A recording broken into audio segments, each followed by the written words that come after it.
Hey guys, Kip and Carrie here at Thousands of Roots. What are we up to today, hon?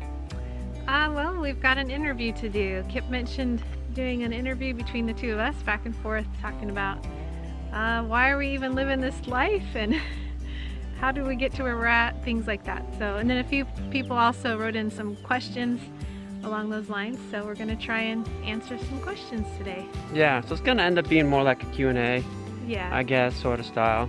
You'll get some more insight on why are we doing the craziness that we're doing? Why are we willing to live this super hard lifestyle when there's all these modern convenience? I am so mean making you do this, aren't I? Am I mean making you do this? You're not making me do anything. Oh, I'm not making you do anything? Well, I do a lot of work, but you're not making me do it. Question number one is, what was life like before going off-grid? So that would have been over 5 years ago? Yeah. About 5.5 years ago? Right. Uh-huh. So we lived in Alaska, now this is just before, we lived in Alaska about 5 years. Mm-hmm. We had your normal Smith family residence, 1,900 square foot home with all the regular heating, furnaces and everything, Yep. carpet on the floors. Air conditioning, washer, dryer, dishwasher, which I didn't really use, but Microwave. which we never used. We used it right at first Oh, right, and then we just stopped, yeah. because of your zealousness for health. Yeah. I worked a normal job. I was actually in retail management for quite a few years. I worked at Fred Meyer, and I was one of the managers of the home department. And then I became a real estate agent. And by the way, all this time, what were you doing? I was stay-at-home mama, taking care of children, homeschooling. So that part hasn't changed. Nope. I worked for about 3 years when we first got married as a teacher in both public school and private school. But as soon as Caleb came along, that was the end of that. Yeah.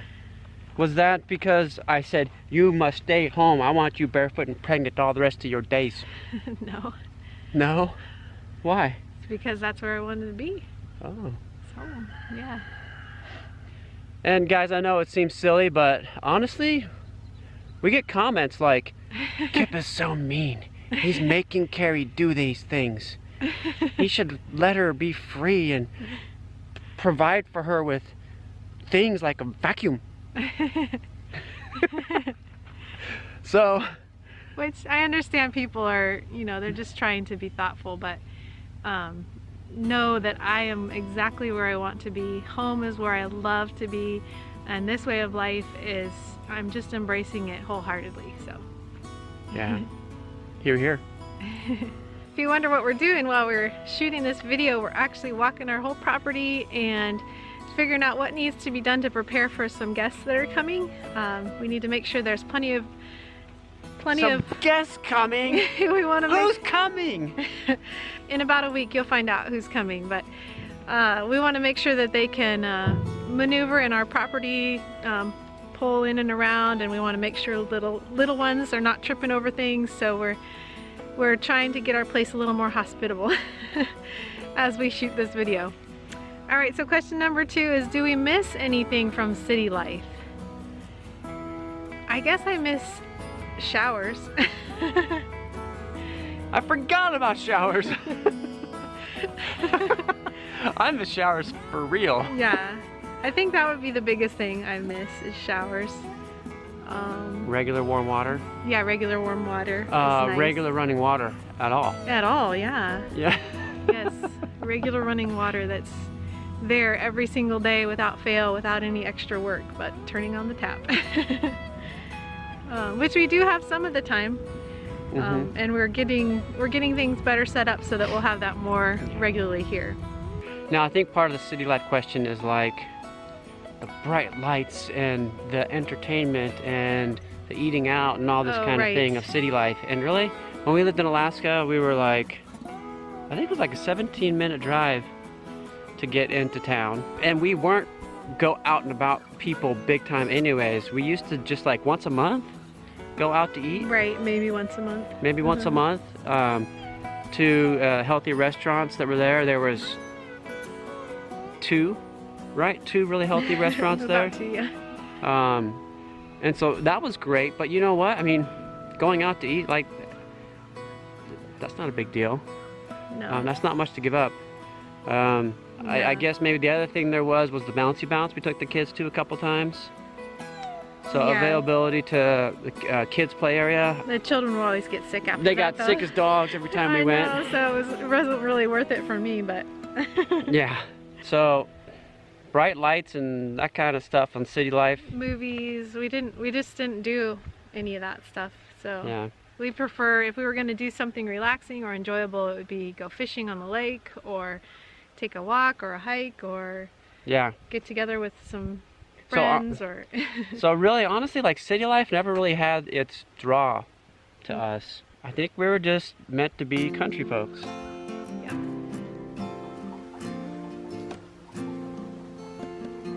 If you don't have a blanket, you make one.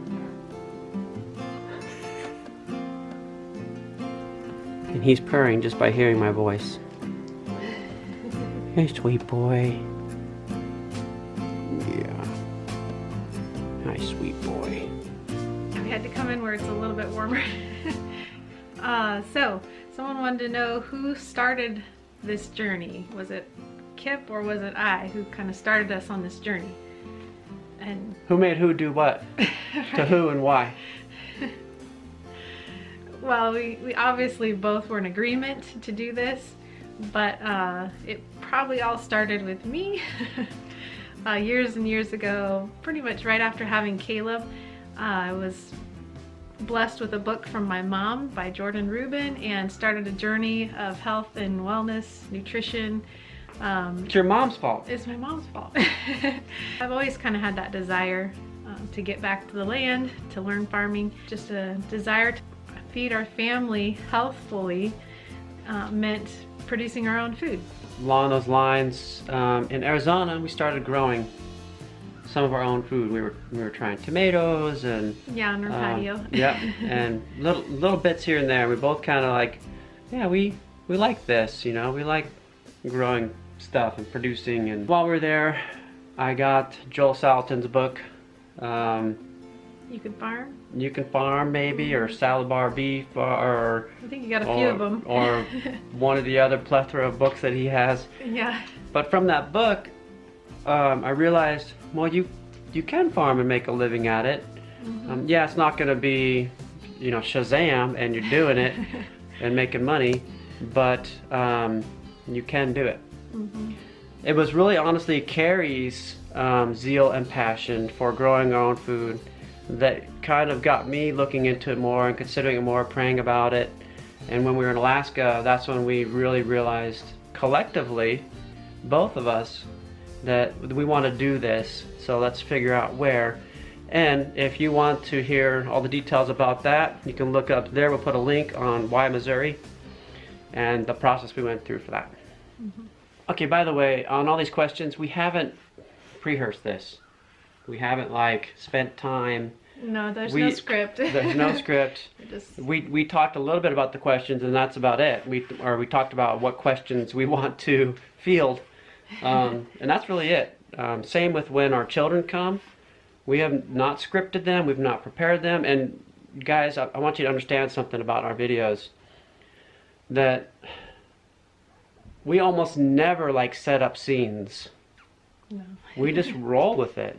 Yeah. And when I ask the children questions, I'm right there on the spot asking them questions. I don't know what in the world they're going to say. I'm just trusting that whatever they're going to say is going to be awesome, and you guys are going to be blessed by it. And the truth. it's going to be the truth. Yeah. And that's what I want you guys to hear, is the truth and honesty of what's going on. Like when I asked Critter the other day, is there anything he wants to say to everybody? I had no clue what he was going to say. You know, he could have said, I got to go pee-pee. I don't know. You know? I don't know what he was going to say, but he said, I love you. And that was just honest from his heart. And that's how we do this channel. So please know that and understand that. That we just roll with it naturally. As we are led, we walk in it, and we share our journey with you. And thank you so much for joining us on this journey. Back inside where it's warm. Where are we at? Are we not- What are things we are experiencing that we weren't ready for? Honestly, when you've never done something before, like, how can you be ready for it? Right. And in order to be ready for big life changes, it's really, you need to be ready in your heart and in your mind. You need to come to terms with all kinds of crazy stuff that's going to happen. And you need to come to terms with how you're going to deal with that. I think the biggest thing for me is I'm kind of an overly hopeful visionary, so I can picture things and see things complete in my mind, and so having that vision always before me of what our hopes are, what it could look like, what we someday hopefully our homestead will look like, and then day in and day out being so far from that and having to wait so long for any little thing to come into place. I wasn't really prepared for that. I knew it was going to take years to do this, but I didn't realize it was going to be so hard for me being a visionary, seeing the big picture, seeing it all completed in my mind. I didn't realize it was going to be so hard to be living in the reality of it not being done for so long. But on the flip side of that, I would say that we've been able to experience as a family and in our walk with our Creator the depth of love and comfort that we never would have been able to experience had we not chosen to walk this path. I would have been okay with experiencing that in the comfort of doneness and cleanness and organizationalness. Right, yes. There's so much to be thankful for, and that's what it all comes to turn. It all comes back to that. It's what you choose to meditate on, what you choose to think on. You know, we are surrounded by things to be thankful for. Yeah. They are pursuing us and overtaking us, the things that we have to be thankful for. So we just need to choose to see those things, and then to deal with the messness, the undoneness, the disorganizationalness. To just not give up. You got to really have a mindset to not give up. Yeah. And to just do what you can in a day and be at peace with that. Yeah. And rest easy with that. And each new day is a new start. Yes. So. And I say to you, do not grow weary in doing good, because in due time you will reap a harvest. You will receive a reward. That's something that keeps us going. Yeah. For sure. So I encourage you in that. Okay, so question for you. Do you miss anything from city life? Most of you won't even remember it, but a couple of you remember city life, kind of. Is there anything you miss about city life? I don't really miss city life, but I did really like Alaska, all the animals and moose and stuff there. It was kind of fun getting so much snow. How about you, Scooter? Anything about city life that you miss? Maybe not connecting with people regularly. Having irregular friends. We had a cool fellowship in Alaska, huh? Yep. That we were a part of. Yeah. Who do you think made us do this kind of life? Did I make you live this kind of way? No. No. No? Did Mommy make you live this kind of way? No. Well, then why are we living this kind of way? Because that's what we felt like Yahweh led us to do. So did me and Mommy talk to you guys about this kind of lifestyle before we chose to do it? Yes. Yeah. Yes. And so you guys chose with us to do this? Yes. Yes. Yeah. Yeah? Yes. Yes. Yeah, that is how we did it, actually. We talked to our children along the way. We let them know what it was going to be like as best as we could tell. And we said, hey, are you cool with this? And for them, it was just like going on an adventure. Huh, Caleb? Yeah. What was the trailer like for you, Caleb? When we lived in the trailer for about a year or so. Not too bad, other than not very much space. We lived in a 30-foot bumper pull travel trailer that was solar powered, and that was tough. That was tight space.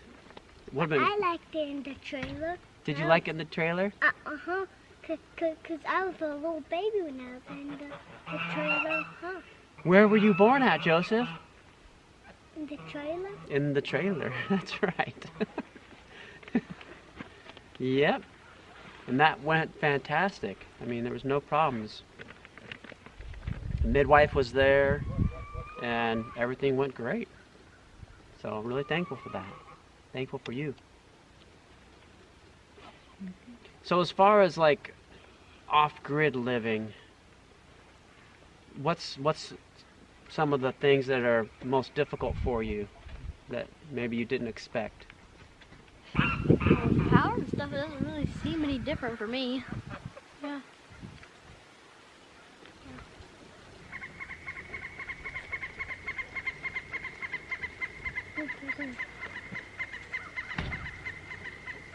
Woodpecker?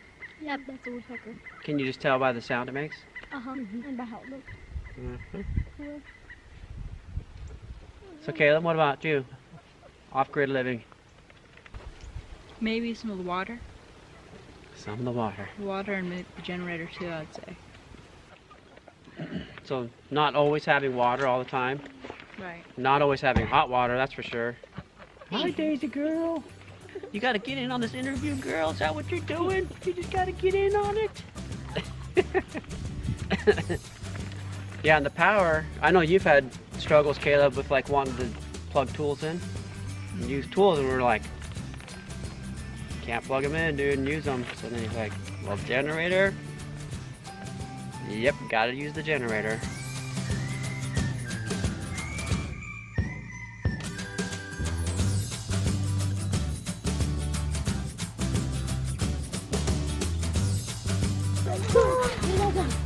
All right, you guys, let's gather up.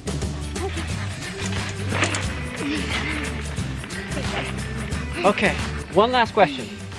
All right.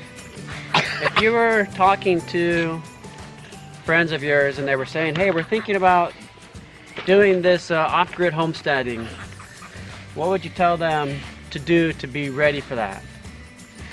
Have good fencing. Have good fencing. We'll say really good fencing. Make sure you have lots of finances and not any debt. And also make sure your pipes don't freeze. You gotta have a lot of insulation to keep them warm so they don't freeze. Yes, you have running water. Expect the unexpected. Expect the unexpected. Be ready for anything. Try to not go very fast. To not go very, it's like start small and grow from there. Yeah. Really good advice. Don't just buy 10 cows. Woo, good advice. Don't buy huge flocks of any kind of animals, huge herds. Start small and grow from there as you have the infrastructure to take care of them properly. Yep. Ooh, yeah, that's a big one. And just remember, it's going to be hard at times, but if you press through it, then you'll be happy you did it. Thank you so much for watching. We pray blessing over you and yours. And whatever you do, do it with your whole heart.